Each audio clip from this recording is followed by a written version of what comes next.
नमस्कार, मी मयुरेश कडव आणि तुम्ही पाहताय वर्ल्ड न्यूज बुलेटिन। या बुलेटिनमध्ये आपण या आठवड्याभरातल्या जगभरातल्या महत्त्वाच्या घडामोडी जाणून घेणार आहोत। सुरुवातीला बातमी आहे युद्धासंदर्भातली। अमेरिकेची युद्धखोरी आणि इराणची आक्रमकता या दोन्हीला मागे टाकत मुत्सद्देगिरीचा विजय झालाय। फ्रान्समधल्या G7 शिखर परिषदेदरम्यान इराण अमेरिकेत महत्त्वपूर्ण करार करण्यात आलाय। युद्धबंदीसाठी करण्यात आलेल्या करारात नेमकं काय आहे पाहूयात या स्पेशल रिपोर्टमधून। ट्रम्प झुकले, आखातात शांतता।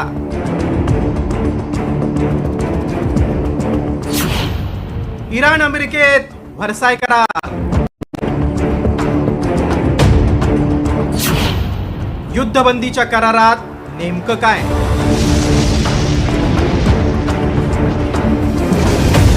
इराण अमेरिका यांच्यात युद्ध संपवण्यासाठी अंतरिम करार करण्यात आलाय। त्यामुळे दोन्ही देशातील युद्धाला पूर्णविराम मिळालाय। आखातात पुन्हा शांतता प्रस्थापित होणार आहे। दरम्यान फ्रान्समधील ऐतिहासिक व्हर्सायच्या राजप्रसादात इराणचे अध्यक्ष मसूद पेजेश्कियन आणि अमेरिकेचे राष्ट्राध्यक्ष डोनाल्ड ट्रम्प यांच्यात 14 कलमी करारावर सही झाली। विशेष म्हणजे या संदर्भात फ्रान्सचे अध्यक्ष इमॅन्युअल मॅक्रॉन यांनी एक व्हिडिओ देखील पोस्ट केलाय। अमेरिका आणि इराण यांच्यातील ऐतिहासिक करारात नेमकं काय आहे पाहूया। दोन्ही देशांमधील करारानुसार अमेरिका होर्मुझ जलमार्गातील नौदल नाकेबंदी सुरुवात करणार आहे, तर इराण सुरुवातीला 60 दिवसांच्या कालावधीसाठी होर्मुझमधून व्यापारी जहाजांची सुरक्षित ये-जा सुलभ करणार आहे। इतकंच नव्हे तर टप्प्याटप्प्यानं निर्बंध उठवणं, इराणची गोठवलेली मालमत्ता मुक्त करणं, इराणच्या तेलाच्या निर्यातीसाठी ट्रेझरी वेव्हर्स म्हणजेच आर्थिक निर्बंधातून विशेष सवलती देणं आणि इराणसाठी किमान 300 अब्ज अमेरिकन डॉलरचा पुनर्बांधणी आणि आर्थिक विकास कार्यक्रम राबवणं यावर चर्चा करण्यात आली। अण्वस्त्रांची निर्मिती करणार नसल्याचं इराणनं या सामंजस्य करारात म्हटलंय। तसंच आंतरराष्ट्रीय अणुऊर्जा संस्थेच्या देखरेखीखाली इराणकडील समृद्ध युरेनियमच्या साठ्याच्या भविष्याबाबत चर्चा करण्याच्या तरतुदींचाही या करारात समावेश आहे। तर दुसरीकडे या अंतरिम करारामुळे जागतिक बाजारात स्थिरता येणार आहे। कच्च्या तेलाच्या किमतीत मोठी घसरण होण्याची शक्यता आहे, त्यामुळे भारतासह संपूर्ण जगाला महागाईतून दिलासा मिळू शकेल। मात्र पुढील 60 दिवसात होणारी अण्वस्त्रांवरील चर्चा या कराराचं भविष्य ठरवणार आहे। त्यामुळे पुढचे 60 दिवस आखातात शांततेचं वातावरण पाहायला मिळण्याची चिन्ह आहेत। ब्युरो रिपोर्ट, साम टीव्ही न्यूज। इराण अमेरिका यांच्यात शांतता करार होऊन होर्मुझ जलमार्ग खुला करण्यावर सहमती झाल्याचं ट्रम्प यांनी जाहीर केलंय। त्यामुळे जागतिक तेल बाजारातही स्थिरता येणार आहे। मात्र ट्रम्प यांच्या घोषणेनंतर भारतीय अर्थकारणावर कसा परिणाम होणार आहे ते देखील आपण पाहूयात या पॅकेजच्या माध्यमातून। इराण अमेरिका युद्ध अखेर थांबलं।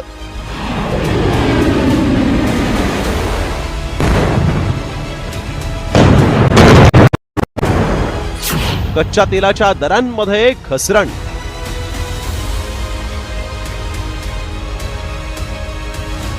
देशात पेट्रोल डिझेल स्वस्त होणार।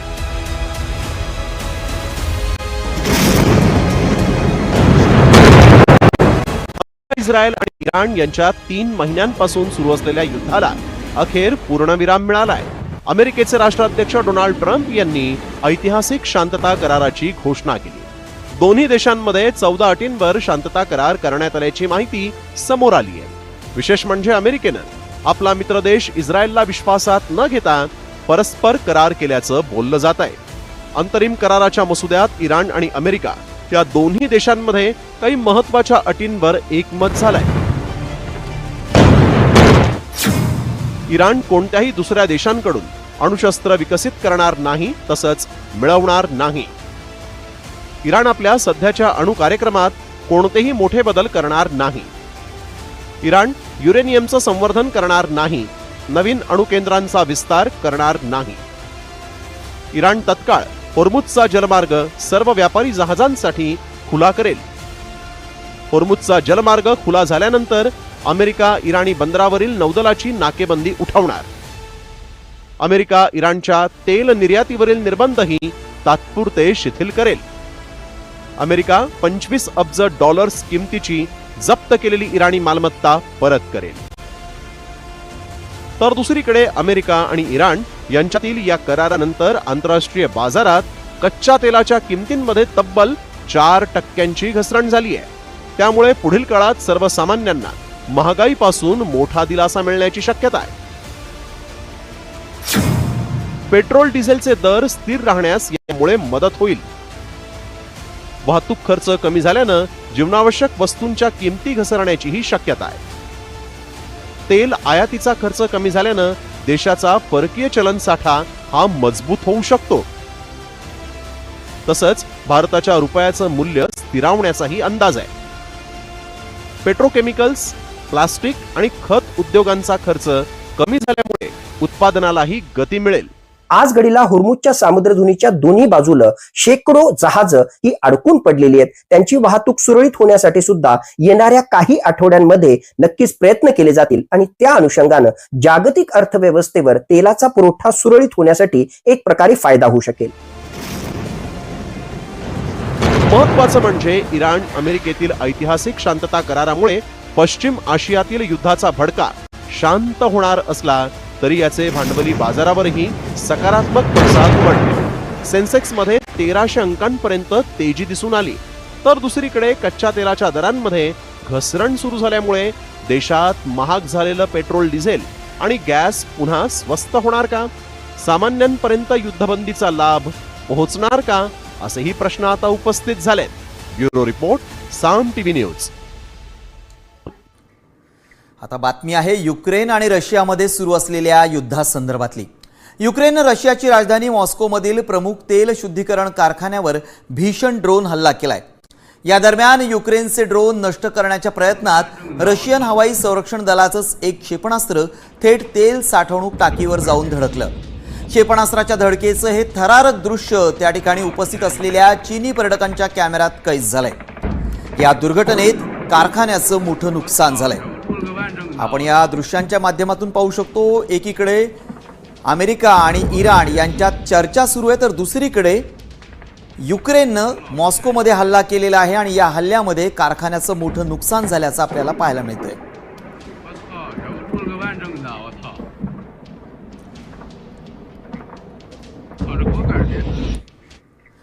ओमानच्या आखातात व्यापारी जहाजांवर झालेल्या हल्ल्यांमागे भारतीय खलाशांचे मृत्यू झालेत. भारतीय जहाजांवरील हल्ल्यांमुळे अमेरिका आणि भारत यांच्यात तणावाची परिस्थिती निर्माण झाली आहे.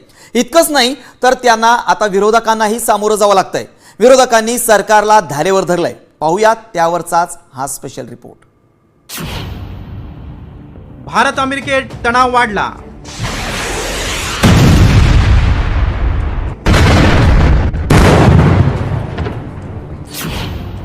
जहाजावरील हल्ल्यानंतर भारत आक्रमक.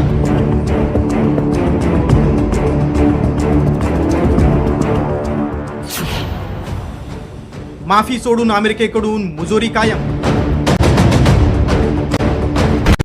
ओमानच्या आखातात व्यापारी जहाजांवर झालेल्या हल्ल्यांमुळे भारत आणि अमेरिका यांच्यात तणाव निर्माण झालाय. ओमानच्या आखातात अमेरिकेनं भारतीय जहाजांना लक्ष्य केलं होतं. त्यात 3 भारतीय खलाशांचा मृत्यू झालाय.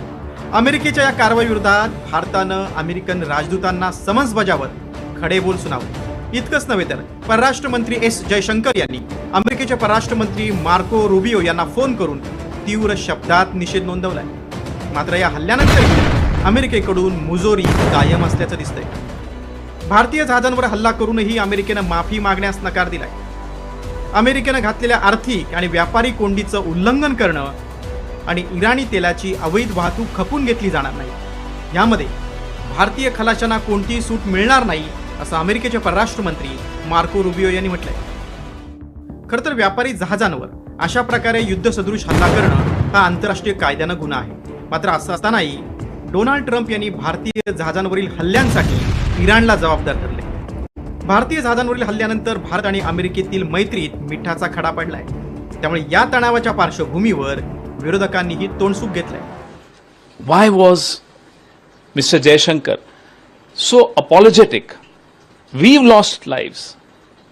We should have demanded apology, unconditional apology. विशेष म्हणजे अमेरिकेनं गेल्या 6 दिवसात भारतीय खलाशी असलेल्या 3 जहाजांवर हल्ला केलाय. ही जहाजं अमेरिकेची नाकेबंदी टाळण्याचा प्रयत्न करत असल्याचा आरोप आहे. त्यामुळे भारत अमेरिकेतील संबंध ताणले गेलेत. दुसरीकडे आखातातील अनिश्चिततेच्या परिस्थितीमुळे भारतीय खलाशांच्या सुरक्षेचा प्रश्न पुन्हा एकदा ऐरणीवर आलाय. त्यामुळे भारत यापुढे आणखी काय कडक भूमिका घेणार याकडे सगळ्यांचं लक्ष आहे. ब्युरो रिपोर्ट, साम टीव्ही. आणि आता बातमी आहे अमेरिकेतून. न्यूयॉर्कमधील जगप्रसिद्ध टाइम्स स्क्वेअर परिसर गोळीबारानं हादरून गेलाय. अचानक झालेल्या गोळीबारामुळे परिसरात एकच खळबळ उडाली आहे.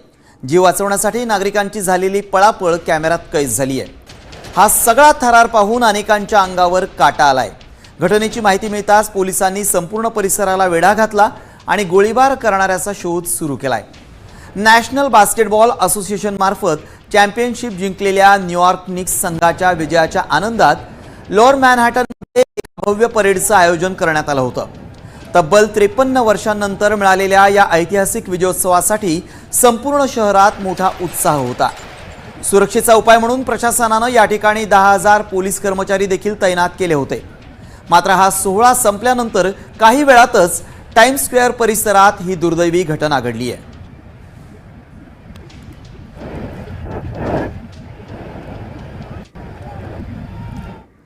आणि आता चहा संदर्भात एक अत्यंत महत्त्वाची बातमी.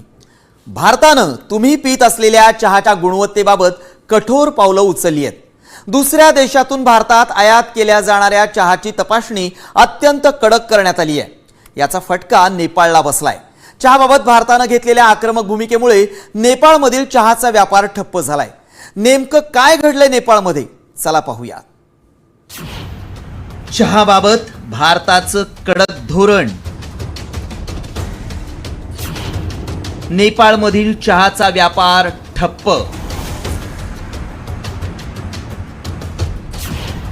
नेपाळमधील चहा उत्पादन बंद.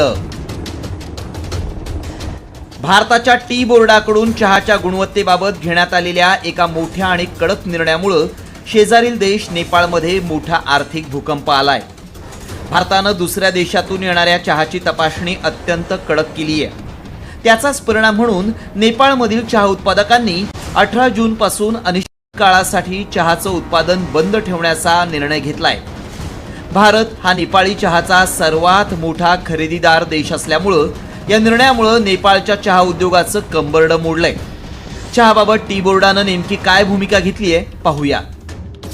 भारतात आयात होणारा चहा भारतीय मानकांनुसार योग्य आहे की नाही हे तपासण्यासाठी नियम कडक करण्यात आलेत. भारतात येणाऱ्या सर्व चहाची 100% तपासणी सुरू करण्यात आली आहे, ज्यामध्ये नेपाळमधून येणाऱ्या चहाचाही समावेश आहे. भारतातील ग्राहकांच्या आरोग्याची सुरक्षा आणि चहाची गुणवत्ता राखण्यासाठी हे पाऊल उचलण्यात आलंय. हा नियम केवळ भारतातल्या घरगुती वापरासाठी येणाऱ्या चहावरच नाही, तर चहाच्या मिश्रणासाठी आणि पुन्हा निर्यात करण्यासाठी येणाऱ्या चहावरही लागू असेल. म्हणजेच आता भारतात येणारा चहा केवळ सुपर क्वालिटीचाच असावा लागेल. नेपाळमध्ये उत्पादित होणाऱ्या चहासाठी भारत ही सर्वात मोठी बाजारपेठ आहे. भारताच्या या कडक भूमिकेनंतर नेपाळमधील चहा उत्पादक विशेषतः कोशी प्रांतातील इलाम जिल्ह्यातील उत्पादक हवालदिल झालेत. म्हणूनच त्यांनी चहाचं उत्पादन अनिश्चित काळासाठी रोखण्याची घोषणा केली आहे. नेपाळ टी प्रोड्युसर्स असोसिएशननं भारताच्या नवीन नियमांमुळे नेपाळला चहा निर्यात करण्यात प्रचंड अडचणी येत असल्याचं म्हटलंय. नेपाळ दरवर्षी सुमारे 5 अब्ज नेपाळी रुपयांचा चहा भारताला निर्यात करतो. भारत सरकारनं अचानक नियम कडक केल्यामुळे हा सगळा व्यापार ठप्प झालाय. भारतानं दार बंद केल्यासारखी परिस्थिती निर्माण झाल्यामुळं नेपाळी चहा उत्पादकांनी आता नेपाळ सरकारकडे धाव घेतली आहे. भारताऐवजी बांगलादेश आणि पाकिस्तान सारख्या पर्यायी देशांमध्ये चहाची निर्यात वाढवण्यासाठी सरकारनं तत्काळ पावलं उचलावीत अशी मागणी व्यापाऱ्यांनी केली आहे. या गंभीर मुद्द्यावर नेपाळच्या संसदेत चर्चाही झाली. चहा निर्यातदारांच्या समस्येवर तांत्रिक आणि राजनैतिक पातळीवर तोडगा काढण्याचा प्रयत्न करत असल्याचं सरकारनं म्हटलंय. असं असलं तरी भारताच्या कडक नियमांसमोर नेपाळी चहाचा टिकाव कसा लागणार हा देखील प्रश्न आहेच. ब्युरो रिपोर्ट, साम टीव्ही न्यूज. एलॉन मस्क हे नाव साऱ्या जगाला ठाऊक आहे. जगातील सर्वात श्रीमंत व्यक्ती असलेल्या एलॉन मस्कनं आणखी एक इतिहास रचलाय. आता एलॉन मस्क हे जगातील पहिले ट्रिलियनियर झालेत. त्यामुळे मस्क यांची संपत्ती किती झाली आहे? जगातील 4 अब्जाधीशांच्या एकूण संपत्तीपेक्षा मस्क यांची श्रीमंती कशी वाढली आहे पाहूयात या स्पेशल रिपोर्टमधून. एलॉन मस्क यांनी रचला इतिहास. मस्क बनले जगातील पहिले ट्रिलियनियर. मस्क जगातील प्रत्येकाला देऊ शकतात 10,000 रुपये. जगभरात आज एकाच नावाची चर्चा आहे, एलॉन मस्क. स्पेसएक्स कंपनीनं शेअर बाजारात असा काही धमाका केलाय की एलॉन मस्क हे इतिहासातील पहिले ट्रिलियनियर बनले. त्यांची एकूण संपत्ती 1.1 ट्रिलियन डॉलर्स म्हणजेच अंदाजे 92 लाख कोटी रुपयांपर्यंत पोहोचली. थोडक्यात काय तर गुगल, अमेझॉन आणि ओरॅकलच्या मालकांची एकत्रित संपत्ती एका तराजूत आणि एलॉन मस्क यांची संपत्ती दुसऱ्या तराजूत ठेवली तरी मस्क यांचंच 1 अब्ज डॉलरनं जड आहे. मस्क यांच्या संपत्तीची तुलना देशाच्या अर्थव्यवस्थेशी केली तर डोळे चक्रावून टाकणारे आकडे समोर येतील. सध्या जगात फक्त 21 देशांचा वार्षिक जीडीपी 1 ट्रिलियन डॉलर्सपेक्षा जास्त आहे. याचा अर्थ मस्क हे जगातील तब्बल 174 देशांच्या वार्षिक आर्थिक उत्पन्नापेक्षा अधिक श्रीमंत आहेत. आशियातील सर्वात मोठं तंत्रज्ञान केंद्र मानल्या जाणाऱ्या तैवान देशाचा वार्षिक जीडीपी 976.7 अब्ज डॉलर्स आहे. त्यामुळे मस्क यांची संपत्ती तैवानच्या एकूण अर्थव्यवस्थेपेक्षाही मोठी आहे. विशेष म्हणजे मानवी बुद्धीला अकल्पनीय वाटणारी ही संपत्ती जर मस्क यांनी पृथ्वीवरील प्रत्येक नागरिकाला समान वाटायची ठरवली तर जगातील प्रत्येक व्यक्तीला तब्बल 10,300 रुपये मिळू शकतील. दरम्यान मस्क यांच्याकडे असणारा हा पैशांचा डोंगर भारताचे सर्वात श्रीमंत उद्योगपती गौतम अदानी आणि मुकेश अंबानी यांच्या तुलनेत किती जास्त आहे पाहूया. गौतम अदानी यांच्यापेक्षा जवळपास 9 पट अधिक संपत्ती मस्क यांच्याकडे आहे, तर मुकेश अंबानी यांच्यापेक्षा जवळपास 10 पट अधिक संपत्ती एकट्या मस्क यांच्या. दरम्यान ब्लूमबर्ग बिलियनियर्स इंडेक्सनुसार मस्क यांची संपत्ती इतकी आहे की जगातील 4 टॉप अब्जाधीशांची एकूण संपत्ती एकत्र केली तरी मस्क सरस ठरतात. गुगल कंपनीचे लॅरी पेज अंदाजित संपत्ती आहे 303 अब्ज डॉलर्स. गुगल कंपनीचेच सर्गेई ब्रिन 282 अब्ज डॉलर्स. अमेझॉनचे जेफ बेझोस 260 अब्ज डॉलर्स आणि ओरॅकल कंपनीचे लॅरी एलिसन यांची संपत्ती 254 अब्ज डॉलर्स आहे. या चारही उद्योगपतींची एकूण संपत्ती आहे 1,099 अब्ज डॉलर्स. तर इलॉन मस्क यांची संपत्ती आहे तब्बल 1100 अब्ज डॉलर्स. मुळात रॉकेट्स, टेस्लासारख्या electric cars, Starlink satellite internet आणि कृत्रिम बुद्धिमत्ता यांच्या जोरावर एलॉन मस्क यांनी हे आर्थिक साम्राज्य उभं केलंय. मस्क यांचे हे यश केवळ व्यावसायिक नसून त्यांनी जागतिक अर्थकारणाचा इतिहासच बदलून टाकलाय हे निश्चित. ब्युरो रिपोर्ट, साम टीव्ही. सोशल मीडियाबाबत युएईतून एक अत्यंत महत्त्वाची बातमी समोर येते. मुलांना डिजिटल धोक्यांपासून वाचवण्यासाठी युएईनं सोशल मीडिया वापरकर्ता वय निश्चित केलंय. त्यासाठी किमान 15 वर्ष वयोमर्यादा निश्चित करण्यात आली आहे. असा महत्त्वपूर्ण निर्णय घेणारा तो पहिलाच अरब देश ठरलाय. या नियमानुसार लहान मुलांसाठी पालकांची संमती अनिवार्य आहे. 15 वर्षांखालील मुलांसाठी सोशल मीडिया अकाउंट तयार करणं आता बेकायदेशीर ठरेल.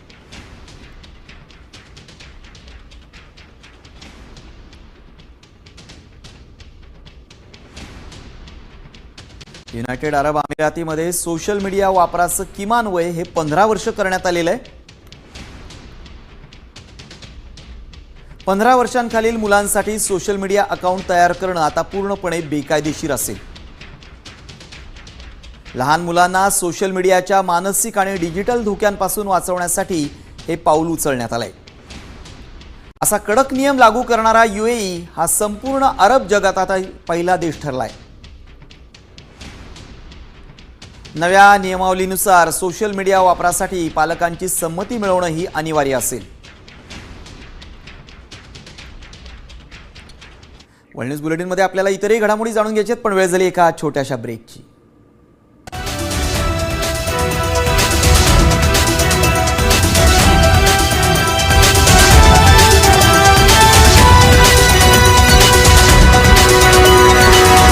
ब्रेकनंतर वर्ल्ड न्यूजमध्ये आपलं पुन्हा एकदा स्वागत. आता जगभरातल्या इतरही महत्त्वपूर्ण घडामोडी पाहूयात अर्थात झटपट.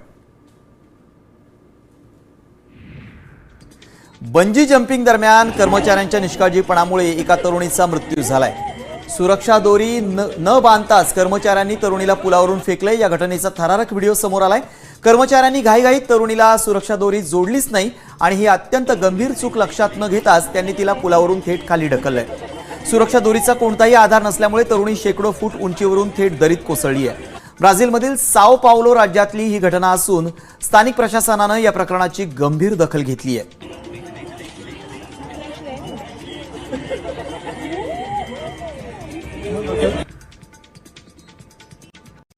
अमेरिकेतल्या कॅलिफोर्निया राज्यातील बॉयल हाइट्स परिसरात एका मोठ्या गोदामाला भीषण आग लागली। या आगीत गोदामाच्या छतावर बसवलेले सौर पॅनल्स मोठ्या प्रमाणावर जळून खाक झालेत। सौर पॅनल्स जळाल्यामुळे संपूर्ण परिसरात आणि आकाशात काळ्या धुराचे प्रचंड लोट पसरले।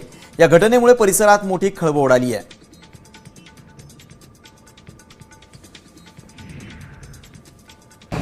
अमेरिकेतल्या कॅलिफोर्निया राज्यातील रिव्हरसाइड काउंटीमध्ये भीषण वणवा पेटलाय। शोर फायर नावाच्या या आगीनं 2600 एकर जंगल जळून खाक झालंय। सुरक्षेसाठी नागरिकांना तातडीनं घरं खाली करण्याचे आदेश देण्यात आलेत। अग्निशमन दलाचे जवान आग विझवण्याचे शर्थी प्रयत्न करत असून आतापर्यंत केवळ 25% आगीवर नियंत्रण मिळवण्यात यश आलंय।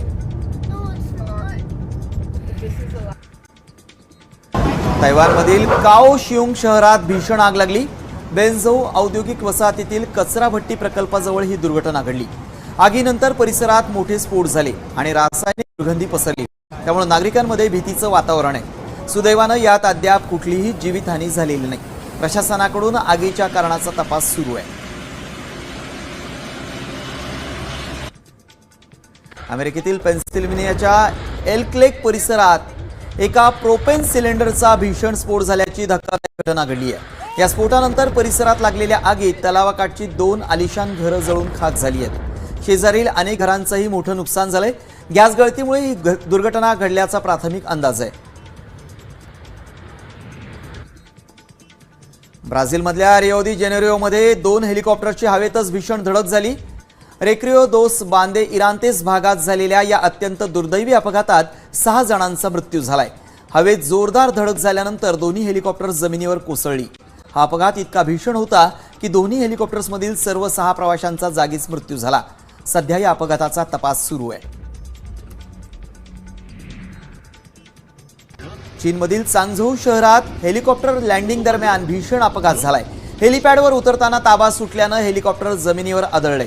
अपघात इतका भीषण होता की जमिनीवर आदळताच हेलिकॉप्टर चक्रासारखं गोल फिरलं। यात 2 जण गंभीररित्या जखमी झाले असून त्यांच्यावर उपचार सुरू आहेत। या घटनेचा थरारक व्हिडिओ समोर आलाय।